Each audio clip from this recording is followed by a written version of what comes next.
नमस्कार दोस्तों कुछ कहानियाँ ऐसी होती हैं जो आपको डिस्टर्ब करती हैं। कुछ कहानियाँ ऐसी होती हैं जो आपको परेशान कर देती हैं और कुछ कहानियाँ ऐसी होती हैं जो आपको ज़िंदगी में बहुत लंबे समय तक याद रहती हैं और उन कहानियों को याद करते से ही आप डिस्टर्ब हो जाते हैं। अफ़सोस के साथ मैं ये कह रहा हूँ कि ये कहानी भी एक ऐसी ही कहानी है जो आपको बहुत लंबे समय तक याद रहेगी और याद ही नहीं रहेगी। ये कहानी जब भी आपको याद आएगी, ये कहानी आपको हमेशा डिस्टर्ब करेगी। तो जो मजबूत दिल के इंसान हैं, स्ट्रॉन्ग हार्टेड इंसान हैं, वही इस वीडियो को देखें और सच्चाई ये है कि वही इस वीडियो को देख भी पाएंगे। ये वीडियो मैं कवर करने वाला हूँ, ये एक ऐसी घटना है जो आने वाला कुछ टाइम में बहुत बड़े लेवल पर वायरल होने वाली है। क्यों? क्योंकि ये घटना अभी 4 सितंबर 2024 को घटी है। दोस्तों, इस घटना की कहानी कुछ ऐसी है जो आपको ये सोचने पर मजबूर कर देगी कि इंसान किस हद तक गिर सकता है। और लिटरली मैं दिल से बता रहा हूँ, इस कहानी को सुनकर, इस कहानी के बारे में जानकर मैं खुद भी बहुत ज़्यादा डिस्टर्ब हो चुका हूँ। 4 सितंबर को गोरहा नहर में एक लाश मिलती है। लाश के साथ में ऐसी बर्बरता की गई थी जिसके बारे में बता पाना भी मुश्किल है, पर फिर भी मैं आपको कुछ बताता हूँ। उस लाश का बारी बारी से 5 से 6 लोगों के द्वारा रेप किया गया था और इतना ब्रूटली रेप किया गया था कि मरने के बाद भी उस लाश के कई अंगों से ब्लड निकल रहा था। उस लाश के शरीर पर एक भी कपड़े नहीं थे। उस लाश की ऐसी कंडीशन थी जैसे लग रहा था इंसानों ने नहीं, किसी जानवर ने और जानवर के एक समूह ने उसका शोषण किया है। दोस्तों, असद, हैदर, केशव, मुस्तफ़ा, सलमान मुस्तफ़ा, इन सभी नामों को आप याद रखिएगा। इस कहानी में इन सभी का बहुत अहम रोल है।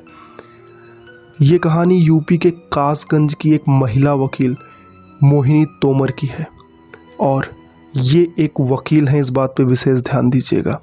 मोहिनी तोमर पेशे से वकील और एक बहुत ही प्रभावशाली व्यक्तित्व की महिला थी। मोहिनी तोमर ने अपनी ज़िंदगी में काफ़ी मेहनत से अपने आप को समाज में खड़ा किया था। उन्होंने कुछ ऐसे केसेस को जीते थे जिस केस के बाद अदालत में उनकी बहुत ही ज़्यादा प्रतिष्ठा थी। मोहिनी तोमर पर लोग यकीन करते थे। वो एक बहुत ही समझदार और बुद्धिमान महिला थी। उनकी की गई बातों से जज भी काफ़ी ज़्यादा प्रभावित रहते थे।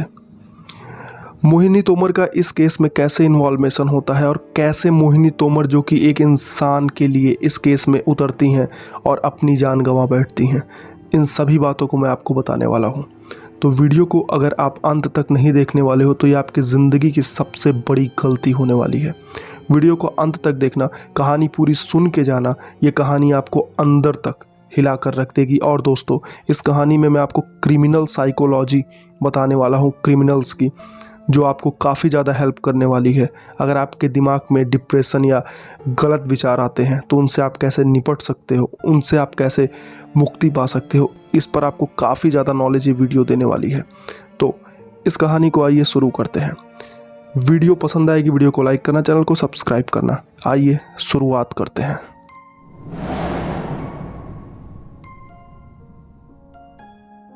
इस कहानी की शुरुआत एक बहुत ही दर्दनाक चीख से होती है। ये चीख किसी और की नहीं, वकील मोहिनी तोमर की थी, जब उन्हें अदालत की गेट पर से ही किडनैप कर लिया जाता है। दोस्तों, इस कहानी को समझने के लिए हमें इस दिन की शुरुआत में जाना होगा। दिन की शुरुआत होती है और महिला वकील के पति महिला वकील को बोलते हैं, आज तुम्हें अदालत नहीं जाना है। वो बोलती है, आज तो मेरा केस का सबसे इम्पॉर्टेंट दिन है, आज तो मुझे जाना ही होगा। वो बोलते हैं, बिल्कुल तुम जाओ, मैं भी अपने कुछ काम है, उन कामों को पूरा करके मैं तुमसे अदालत पर ही मिलता हूँ शाम में, और तब तक तुम अपने काम कर लो। मोहिनी भी बोलती है, ठीक है, मैं अपना काम कर लेती हूँ, उसके बाद फिर आपसे मुलाकात करती हूँ शाम में। मोहिनी अपने व्हीकल से पहुँचती है अदालत पर। अदालत पर अंदर जाते जाते उसे अचानक से एक व्यक्ति की आवाज़ आती है कि मैडम, ओ मैडम, ज़रा सुनना। मोहिनी पीछे पलट कर देखती है तो गेट के बाहर एक आदमी खड़ा रहता है। मोहिनी भी अदालत के गेट के बहुत अंदर नहीं गई होती है, तो वो पलट कर देखती है और उनके पास जाती है। बोलती है, बताइए भाई साहब। वो कहता है, आप मोहिनी तोमर जी हैं, वकील? वो बोलती है जी हाँ बताइए मैं आपकी क्या हेल्प कर सकती हूँ। वो बोलता है हेल्प तो मैं आपकी करने आया हूँ, चुपचाप इस गाड़ी में बैठ जाओ जो सामने खड़ी है। मोहिनी तोमर कुछ समझ पाती उससे पहले ही दो और लोग निकलते हैं और मोहिनी तोमर को खींचकर अदालत के बाहर से लेकर चले जाते हैं। लोग खड़े होकर तमाशा देखते रह जाते हैं और लोग हमेशा से हर समय यही करते ही है, लोग हमेशा से यही करते आए हैं। तमाशा देखने वाले सिर्फ ये चिल्लाते हैं कि अरे रोको अरे बचाओ, लेकिन मोहिनी तोमर को किडनैप करके लेके चले जाते हैं। पुलिस तत्काल एक्शन में आ जाती है और लोगों को खोजना शुरू करती है, पर अफसोस के साथ ये बताना पड़ रहा है दोस्तों 28 घंटे तक मोहिनी तोमर नहीं मिलती हैं। और 28 घंटे बाद एक छोटा सा बच्चा गोरहा नहर के पास नहाने गया होता है और नहाते नहाते वो बाहर निकलता है और देखता है कि एक बिना कपड़ों के एक अधेड़ उम्र की महिला की लाश पड़ी हुई है। वो उस लाश के पास जाता है और डर जाता है। वो पीछे अपने गार्जियन को जाकर बताता है कि ऐसी ऐसी घटना हुई है। वहाँ से तत्काल फ़ोन जाता है पुलिस को। पुलिस आती है और देखती है कि ये लाश किसी और की नहीं, मशहूर वकील मोहिनी तोमर की है। आखिर क्यों मोहिनी तोमर को मारा गया था? आखिर ऐसा मोहिनी तोमर ने क्या कर दिया था कि जिसकी कीमत उन्हें जान देकर चुकानी पड़ी? दोस्तों इस चीज़ को समझने के लिए हमें सोरुंजी के एक क्रिकेट मैच के प्लेग्राउंड पर चलना होगा। ये मैच हैदर मुस्तफ़ा सलमान मुस्तफ़ा से और स्थानीय युवक शिवशंकर के बीच में खेला जा रहा था। मैच काफ़ी अच्छा चल रहा था और हैदर मुस्तफ़ा और सलमान मुस्तफ़ा इस मैच में काफ़ी ज़्यादा इमोशनल होकर इन्वॉल्व थे और शिवशंकर भी अपने गांव क्षेत्र का सोरुंजी का लोकल का आदमी था। वो भी इस मैच को बहुत ही अच्छे तरीके से खेल रहा था। मैच खेलते खेलते हैदर मुस्तफ़ा कुछ ऐसे अभद्र टिप्पणी करता है जिस पर शिवशंकर उसको जवाब देता है। हैदर मुस्तफ़ा और सलमान मुस्तफ़ा उस क्रिकेट मैच को खेलने के दौरान ही शिवशंकर से भिड़ जाते हैं और उनके बीच में गाली गलौज शुरू हो जाता है। क्रिकेट मैच में बहुत जान लगाने के बाद भी हैदर मुस्तफ़ा और सलमान मुस्तफ़ा की टीम हार जाती है और ये हार उनसे बर्दाश्त नहीं होती है। जैसे ही वो मैच हारते हैं वो शिवशंकर को गालियां देने लगते हैं, उसकी टीम को गालियां देने लगते हैं और फिर मामला काफ़ी ज़्यादा बड़ा हो जाता है। उस वक्त गांव के बुजुर्ग उस मामले को शांत कराते हैं और दोनों को अपने अपने घर भेज देते हैं। हैदर मुस्तफ़ा सलमान मुस्तफ़ा को अपने घर भेज देते हैं। कुछ दिन बाद 30 जुलाई को सोरोजी के ही रहने वाले शिवशंकर एक केस की तारीख में कोर्ट में जाते हैं और उन्हें ये नहीं पता था कि हैदर और सलमान अपने साथियों के साथ उसका इंतज़ार कोर्ट में ही कर रहे थे। जैसे ही शिवशंकर कोर्ट में पहुंचता है वे उसको मिलकर पीटने लगते हैं। शिवशंकर की बहुत पिटाई करते हैं कोर्ट के बाहर ही और शिवशंकर इससे काफ़ी घायल हो जाता है। शिवशंकर को पास पड़े लोग उठाते हैं और उससे पूछते हैं कि आखिर ऐसा कौन किया। आप यकीन कीजिए दोस्तों, हैदर और सलमान उसे मारने के बाद अपनी पहचान बताते हुए उसे धमकी देते हुए जाते हैं कि अब की बार तो बच गया, अगली बार तुझे जान से मार देंगे। शिवशंकर इस मामले की रिपोर्ट पुलिस में दर्ज कराता है और ये केस वो पुलिस में दर्ज कराने के बाद इसे कोर्ट में लेकर जाता है और शिवशंकर को कोई बताता है कि इस केस को जीतने के लिए मोहिनी तोमर से बेहतर वकील आपको नहीं मिल सकती। और मोहिनी तोमर के पास शिवशंकर जाता है, उनको वो पूरी कहानी बताता है और पूरी कहानी बताने के बाद में उनसे रिक्वेस्ट करता है कि मैम आप इस केस को बिल्कुल अपने ढंग से डील कीजिए। मोहिनी तोमर काफ़ी तेज़ तर्राट थी, वो इस केस को ले लेती हैं और अपने ढंग से डील करना शुरू करती हैं। मोहिनी तोमर का इस केस में आ जाना सलमान और हैदर के लिए काफ़ी परेशानियां खड़ा कर रहा था। शुरुआत में तो उनके लिए ये चीज़ें कॉमन थी, पर मोहिनी तोमर जिस तरीके की दलील और जिस तरीके के सबूत पेश कर रही थी, आप यकीन कीजिए कि हैदर और सलमान इस केस को हारने वाले थे। हैदर और सलमान ने बाहर से मोहिनी को धमकियां दिलवाना शुरू किया। वो उसको फ़ोन करवाते और धमकियां दिलवाते और ये कहते कि इस केस को जितने जल्दी हो सके राजीनामा करवा के सॉल्व करो, इसे बढ़ाओ मत, तुम केस हार जाओ। पर मोहिनी तोमर बोलती है कि मैं तुम्हारी फर्जी धमकियों से डरने वाली नहीं हूँ, तुम्हें जो बन पड़े कर लो, ये केस तो मैं जीत कर ही रहूँगी। और हैदर और सलमान इस बात को अपने ईगो पर लेते हैं। वे मोहिनी तोमर को बार बार एक ही बात समझाते हैं कि तुम इस केस से जितना जल्दी दूर हो सके दूर हो जाओ। पर मोहिनी तोमर अपनी जिद पर होती है। वो कहती है कि ये केस में गलती तुम्हारी है और सज़ा तुमको मिल के रहेगी। मोहिनी तोमर इस केस को हाई कोर्ट ले जाना चाहती थी और सख्त से सख्त सज़ा हैदर और सलमान को दिलवाना चाहती थी। हैदर सलमान को इस बात की भनक लगती है और वो एक ऐसा क्राइम प्लान करने लगते हैं जिसके बारे में आप यकीन कीजिए कासगंज की शहरवासी सोचे भी नहीं थे। पूरा यूपी जिससे दहल उठा है, इस तरह का क्राइम वो प्लान करते हैं। मोहिनी तोमर दबाव में तो आने वाली नहीं थी, तो वो सभी मिलकर एक प्लान करते हैं कि मोहिनी तोमर को हम किडनैप करेंगे। और आप यकीन कीजिए अदालत के बाहर से एक वकील को किडनैप कर लिया जाता है और किडनैप करके उसे एक सुनसान जगह पर लेकर जाया जाता है। और सलमान और हैदर दोनों आपस में बात करते हैं कि इसका क्या करना है। सलमान बोलता है कि ये बहुत अच्छी लग रही है, मैं इसको इस्तेमाल करना चाहता हूँ। हैदर बोलता है अच्छी तो मुझे भी लग रही है। और उसके साथ के जो भी होते हैं सभी उसको बारी बारी से उसके साथ बर्बरता करते हैं और इंसान नहीं जानवरों की तरह उसके साथ बर्बरता करते हैं। दोस्तों, इस चीज़ से प्रताड़ित होकर और काफ़ी ज़्यादा चोट सहने के बाद मोहिनी तोमर की मौत हो जाती है।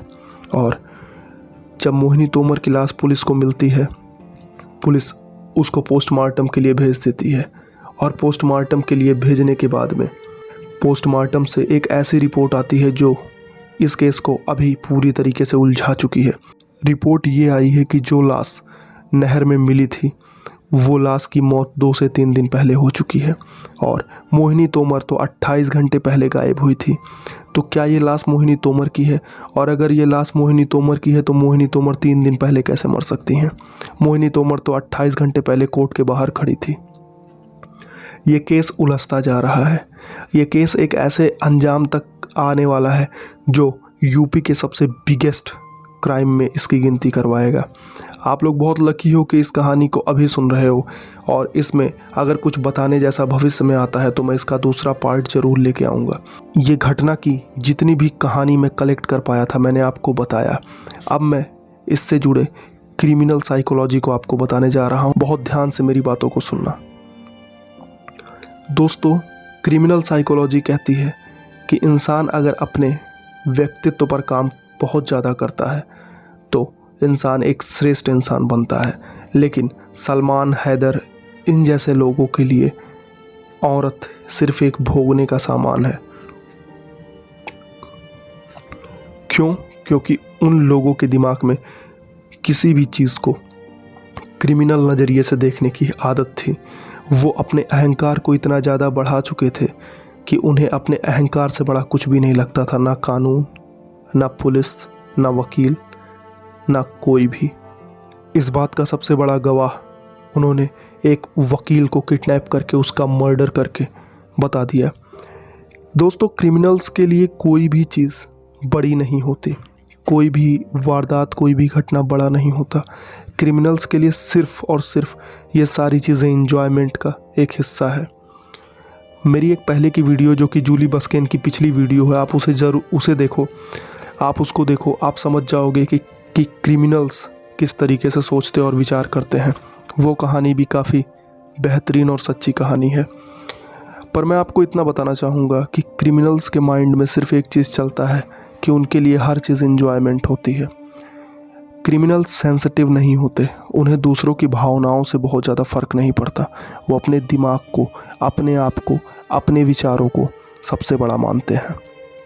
और एक बार जब आप गलत लाइन में उतरते हैं तो उसके बाद आपके पास पीछे हटने के कोई रास्ते नहीं रहते। इसीलिए जो इंसान एक बार बिगड़ जाता है वो इंसान दोबारा कभी अपने आप को इम्प्रूव नहीं कर पाता। किसी भी चीज़ को ख़त्म करने का सबसे आसान रास्ता होता है, सबसे आसान जो रास्ता होता है वो होता है उसे कभी शुरू ही ना करना। और क्राइम और क्रिमिनल की दुनिया में अगर आप कदम रखते हो तो सिर्फ पहला कदम बढ़ाने की देर है, इसके बाद आप कदम पीछे नहीं खींच सकते। जिन लोगों ने भी इस घटना को अंजाम दिया उनके लिए ये एक खेल था, उनके लिए वकील का मतलब कुछ नहीं, जज का मतलब कुछ नहीं। उनके लिए सिर्फ एक चीज़ था कि उनके अहंकार से बढ़ के कुछ भी नहीं था, और इस बात का सबूत उन्होंने दिया। इस घटना ने पूरे यूपी को हिला दिया है। ये घटना आने वाला वक्त में एक बहुत बड़ा क्राइम बनकर आपके सामने आने वाली है। आपको मैंने पूरी कहानी बताई, और इसमें जो कुछ भी ज़रूरी चीज़ें अगर बची रह गई, जैसे जैसे ये केस क्लियर होगा मैं आपको आगे बता दूंगा। आपको मैं सिर्फ इतना ही बोलना चाहूँगा, आप अपने आप को सेफ़ रखिए, अपने आप को सुरक्षित रखिए और अच्छी चीज़ों पे ध्यान दीजिए। दोस्तों, अच्छी चीज़ों पे ध्यान देने से मुझे याद आया, मैंने 5 किताबों का लिंक डिस्क्रिप्शन में दिया हुआ है। 5 किताबें, जिसमें से 2 किताबें मुझे बहुत प्यारी हैं, मैक्सिमम अचीवमेंट यानी अधिकतम सफलता, और दूसरी किताब द साइको साइबरनेटिक्स। इन दोनों किताब को पढ़िए। इन दोनों किताब में ह्यूमन इंटेलिजेंस, ह्यूमन ब्रेन और इंसान की क्षमता पर काफ़ी ज़्यादा चर्चा की गई है। ये दोनों किताबें आपकी ज़िंदगी को पॉजिटिव दिशा देने में काफ़ी ज़्यादा काम करेंगी, और ज़िंदगी में अगर आप अच्छे नहीं बन रहे हो तो डेफिनेटली आप बुरे बन रहे हो। आपको ज़िंदगी में सब कुछ अपने ही करना है। अगर आपको अच्छा बनना है तो उसके लिए भी आपको ही काम करना है। आई होप आप मेरी बातों को समझ रहे होगे। मैं बस इतना ही बोलना चाहूँगा कि आपको ये किताबें ज़रूर पढ़नी चाहिए। और ये वीडियो कैसी लगी, ये कहानी कैसी लगी, अगर आप यहाँ तक आए हो तो आपको ज़रूर पता होगा कि ये कहानी आपको कैसी लगी। कमेंट में ज़रूर बताओ, अच्छी लगी या बुरी लगी या बहुत अच्छी लगी। दोस्तों, अगर इस तरह की आप और वीडियो चाहते हो तो कमेंट में नेक्स्ट लिखकर मुझे बताइए। मैं आप लोगों के लिए ऐसी और भी वीडियोस लेके आऊँगा। आप क्या सुनना चाहते हैं इसको मुझे बताइए। बाकी मिलते हैं नेक्स्ट वीडियो में, तब तक के लिए wish you all the best. Thank you so much. Bye bye.